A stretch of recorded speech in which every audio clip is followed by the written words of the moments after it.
as the Premier says, structurally, he, of course, is the Minister for Agriculture and Fisheries, but I continue to assist him, and we also have Honourable Mather, who will hear from, also assist him with aspects of it. The biggest thing that has happened most recently, of course, is the passage of the grants policy for farmers and fishers, and we have received a lot of applications for grants from farmers and fishers across the territory. I think the deadline for submissions for this round is the 13th. That's on Friday this week.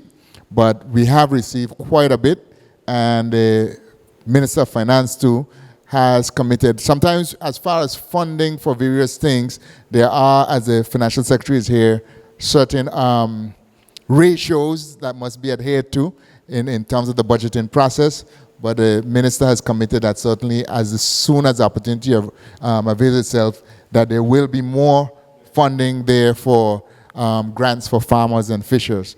So in the next SAP.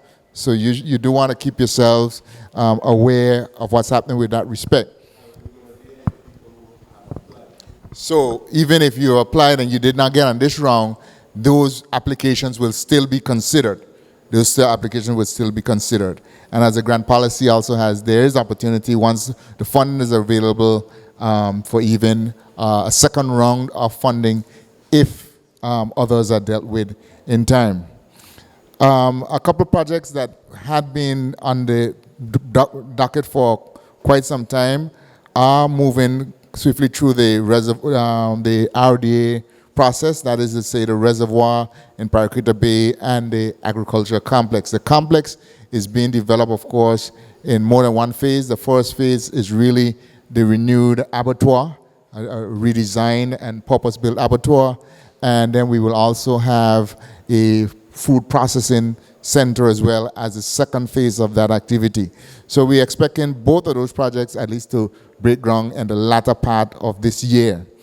We, as a part of that project, we determined that rather than have the fishing complex, be it an agriculture and fishing complex, as a combined space in Paraquita Bay, we've decided to seek to rebuild, not on the same spot, but in the Bogus Bay area, the fishing complex. So that's another area that funding has been put in place for design and to begin the actual project here in this fiscal year.